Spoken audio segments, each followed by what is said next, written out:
Yo, what's going on, everyone? It's Chase. So we got this chart here, obviously. Lot of lines, couple fancy words, some fancy letters, numbers. I know anyone from beginner to even some of your, people who are a year or two in, they're struggling. They're saying, how do you identify a key level? What's an important level versus what's a level that doesn't matter and it's just going to get completely ripped through. So that's what we're going to cover today. So let's remove all drawings and let's start from the top. Before we get into that, quick shout out to Bybit for sponsoring these videos. If you like my educational content, please trade crypto on Bybit. You can see my link at the bottom. You can sign up, deposit there. That's what keeps these videos coming. It's as simple as that. If you want these videos to keep coming, I need your support in that fashion. Alright, so just going to bring this straight to the daily time frame, okay? So before we broke down, right, we had this big consolidation in here.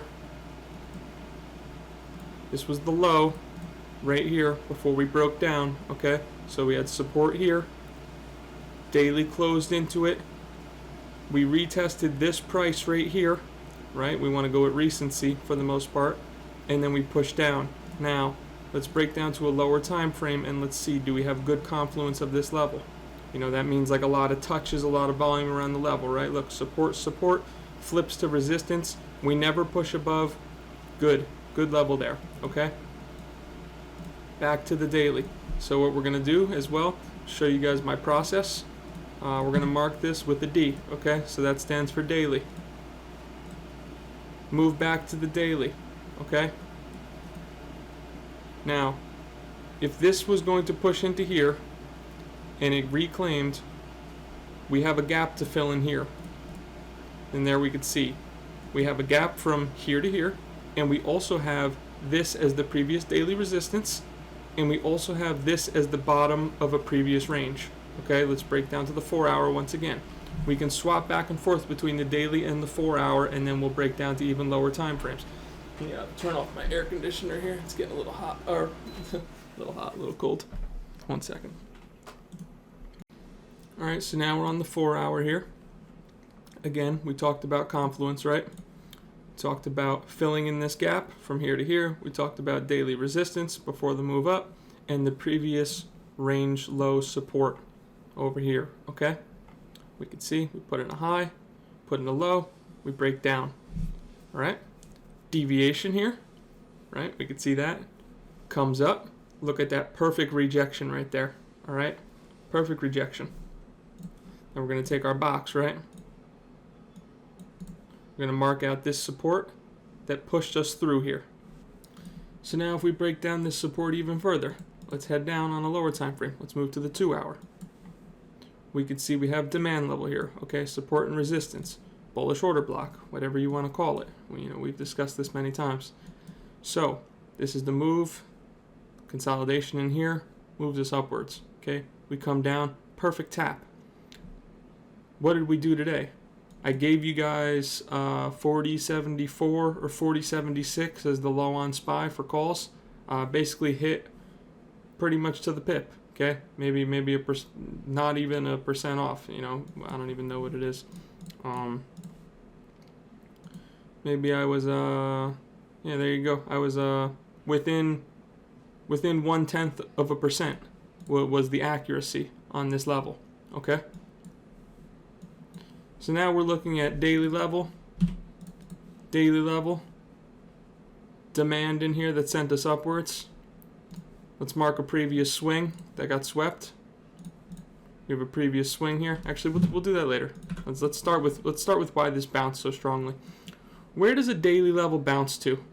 And yes, I do know. I called for take profit at 410, and the reason being was because I thought that if market was weak, that this swing level may have rejected price. But instead, that's sort of just the first trouble area, right? I think that's Cred's term, or it might just be a general term, but he was the one who sort of introduced it. But so swing level, right? I thought that this could be your first resistance, and you see that we just about get to it. This is where we took profit. And then from there, it goes all the way up to here. Now, you have to think why.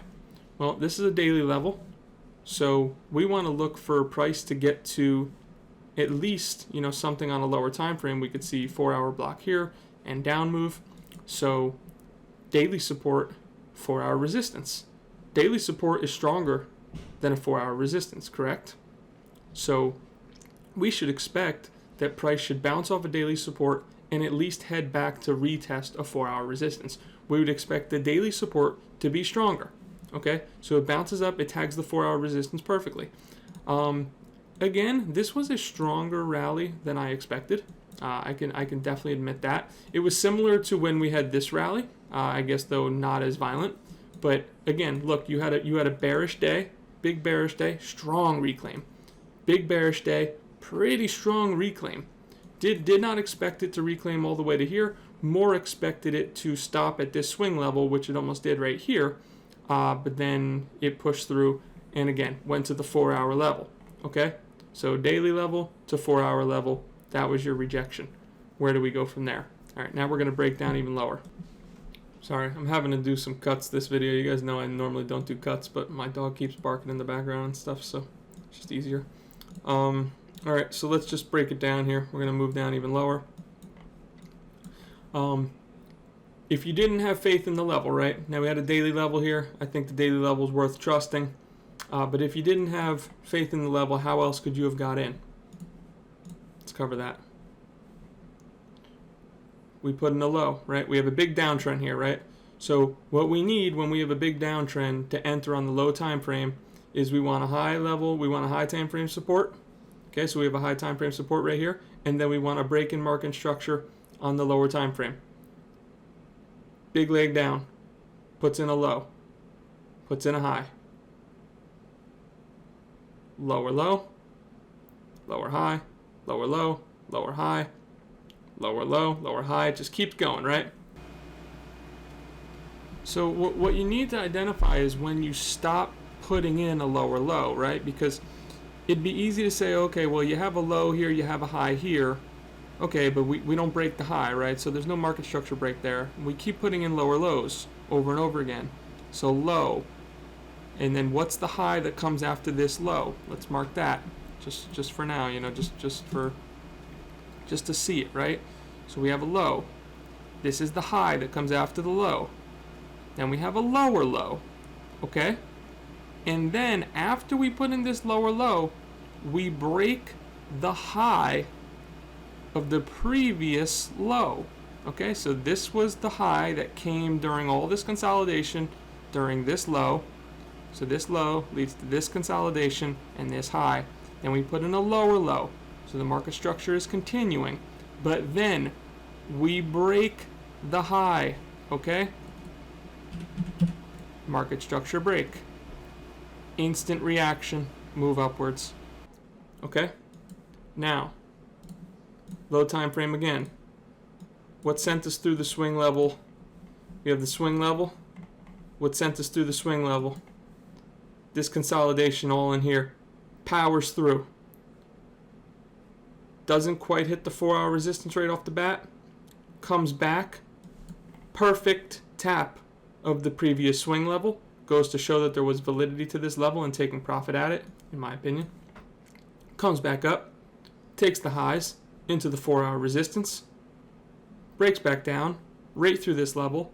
That should mean that the buyers in here are now underwater.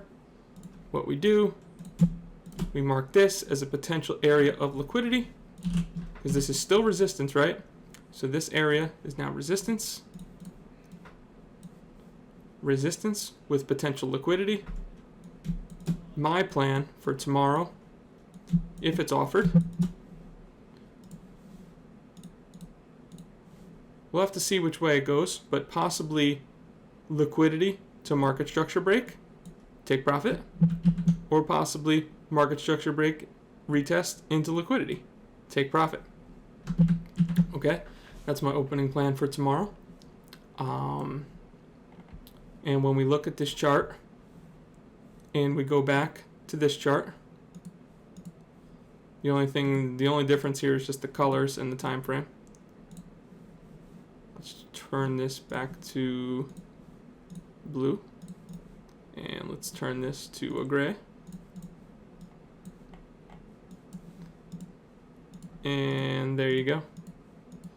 We marked out our levels. We're missing the 4H from here. Not that that's a big deal. And look at the similarity. So we went from having a quite complicated chart that many, beginners wouldn't understand into breaking it all down, explaining why the levels are chosen, and now it looks exactly the same. We completely deconstructed the chart. Hopefully that is helpful. And with all that said, once again, big shout out to our sponsor Bybit. Please like, retweet, comment. Feel free to leave any questions. Realistically, I'm not sure who's giving you guys the type of content like this. I mean, there's a couple other people putting out decent quality videos.